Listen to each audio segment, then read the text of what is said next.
Welcome back नाजरीन। हमारे साथ हमारे नुमाइंदा खुसूसी ज़ियाद साहब मौजूद हैं और वो बड़ी ही अंदर की खबरें दे रहे हैं कि DGISI का विज़िट का मकसद क्या था, अफ़गान तालिबान के साथ क्या गुफ्तगू हुई। तो चौधरी साहब आइए मैदान में। ज़िया साहब, एक तो इनका ज़िया साहब का पूरा नाम क्यों नहीं बताते आप? ज़िया साहब का नाम का है ही नहीं जी, कोई आगे पीछे लगाने की ज़रूरत ही नहीं है। हाँ, आप जनरल ज़ियाउल हक कह लें। आप चाह रहे हैं कि ज़ियाउल हक को जनरल ज़ियाउल हक कह लें।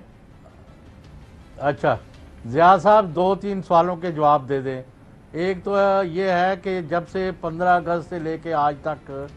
जब से काबुल पर तालिबान का कब्ज़ा हुआ है और उसके बाद अब पूरे अफ़गानिस्तान पर कब्ज़ा हो चुका है और वो काबिज़ हैं इस वक्त, उन पर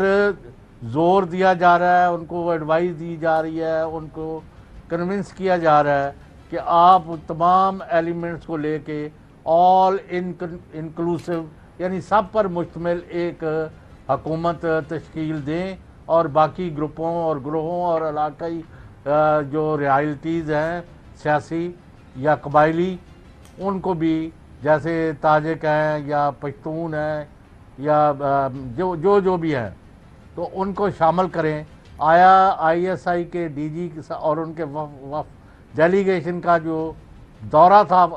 उसमें ये कोई पेशरफ्त हो सकी है कि अभी तक डेडलॉक है? जी चौधरी साहब, ये इस हवाले से ये बहुत अच्छा क्वेश्चन है। इस हवाले से आज जो है जो अफगान तालिबान के जो तर्जुमान ज़बीहुल्लाह मुजाहिद, उन्होंने एक तो बड़े जोर अंदाज में और इसको जो है तो एक लिहाज से में कह वो इसलिए कह रहे, इसको जोर देके कह रहे थे कि हमने 20 साल की जदोजहद की है और 20 साल की जदोजहद हमने आज़ाद अफगानिस्तान के लिए की है। हमने इस 20 साल की जदोजहद में भी जब ये जंग लड़ रहे थे तो बहुत सारे ऐसे वक्त भी आए कि जब उनको कहा गया कि आप ये जंग बंद कर दे, आपको जो है तो मुज़ाकरात के जरिए और उन पे जो है तो मुख्तलिफ किस्म की शर्तें लगाई गई थी। तो उसने कहा कि अब जब हम हुकूमत में आ चुके हैं, अपने जोर बाजू से हमने ये तमाम इक़्तिदार हासिल किया, कंट्रोल हासिल किया है, तो अब तो हम किसी की शर्त मानने को तैयार नहीं, क्योंकि हमारा जदोजहद का मकसद यही था कि हम किसी बैरूनी उसकी शर्त की बात, तो कोई बैरूनी हम पे जो है तो शर्त लगाएगा। हम अफगानिस्तान में, उनका ये कहना था कि हम अफगानिस्तान में किसी के बैरूनी इंटरफेरेंस नहीं मानेंगे। अगर कोई हमें तस्लीम करता है तो हमें इसी हैसियत पे तस्लीम करेगा और अगर नहीं करता तो हमने तो अपनी जदोजहद करके अपना जो है रिजल्ट दिखा दिया है। और इसी वाले से जब ये बताया गया कि आप तमाम जो यहाँ पे ताजिक हैं, उज़्बेक हैं और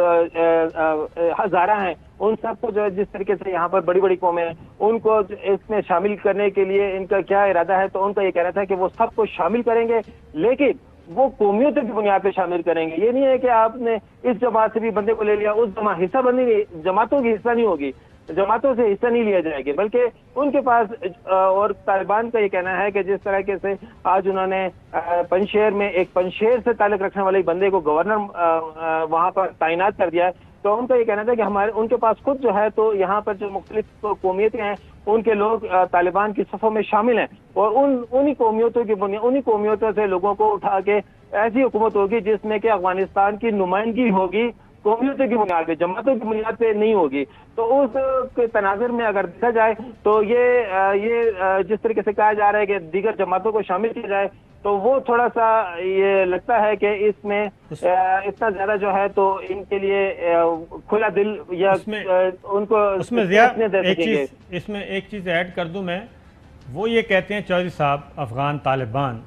वो कहते हैं हम एक पॉलिटिकल एंटिटी हैं, एक फ़ौजी क़ुव्वत हैं और तालिबान के अंदर वो कहते हैं तमाम कौमियतों के लोग मौजूद हैं और उनके कमांडर्स मौजूद हैं, उनकी पॉलिटिकल लीडरशिप मौजूद है। वो कहते हैं ये सारे मौजूद हैं। तो हम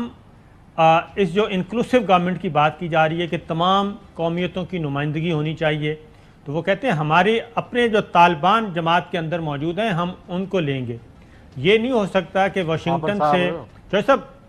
सुन लें, वो कहते हैं कि वाशिंगटन से किसी की चिट आ गई कि जिसको काबीना में शामिल कर लें, किसी की लंदन की ख्वाहिश है, कोई ब्रसल से आ गया यूरोपीय यूनियन का नुमाइंदा, तो हम ये नहीं करेंगे, हम लेंगे। उज़्बेक तो फिर उज़्बेक है, वो ये नहीं है कि जो बी पार्टी का है वो सिर्फ उज़्बेक है, जो तालिबान में बैठा है वो उज़्बेक नहीं है। ये डिबेट चल रही है। वो कहते हैं हम तमाम कौमियतों को शामिल करेंगे, लेकिन अपनी मर्जी से, जिन्होंने हमारे साल 20 साल जिद्दोजहद की है। जी देखें साबर साहब और ज़िया साहब, पाकिस्तान, इस्लामी जमहूरिया पाकिस्तान और उसकी रियासत और उसके अदारे, उनको तो तालिबान की हुकूमत से कोई तकलीफ नहीं है। वो अकेले हुकूमत चलाएं या दूसरी पार्टियों को शामिल नुमाइंदगान बीच में रखें, या अपनी पार्टी या अपने तालिबान जो है उसी के अंदर जो मौजूद है मुख्तलिफ एथनिक यानी नस्ली कबायली कौमियतों वाले लोग, उनको अकोमोडेट करें। दिस इज वो उनका अंदरूनी मामला है। असल में मसला यह है कि तालिबान की अफ़गान हुकूमत को दुनिया से तस्लीम करवाना और उनका साथ लेके चलना और पाकिस्तान को और अफ़गानिस्तान को अलग थलग होने से बचाना। आया तालिबान ये बात सुनने को तैयार है या नहीं? जी चौधरी साहब, इस हवाले से ही मैं बता रहा हूँ कि इस हवाले से जब उनसे ये क्वेश्चन किया गया, यही क्वेश्चन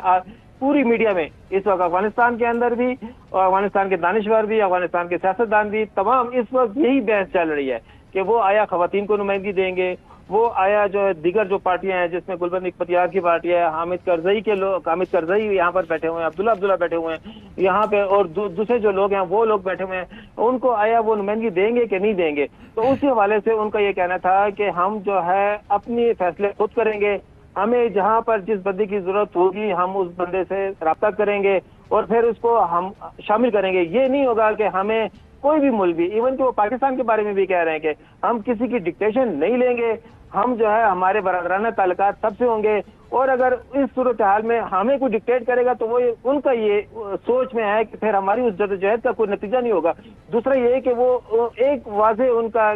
लाइन है कि वो ये है कि जो पिछली हुकूमतों से लोग ताल्लुक रखते थे उनको वो इस हुकूमत में शामिल नहीं करेंगे, क्योंकि इनके अपने फाइल एंड रैंक्स में भी जो है तो इस हवाले से काफी एक रिजर्वमेंट पाई जाती है। वो बदस्तूर के साथ लड़ते रहे हैं, दोनों तरफों से जो है तो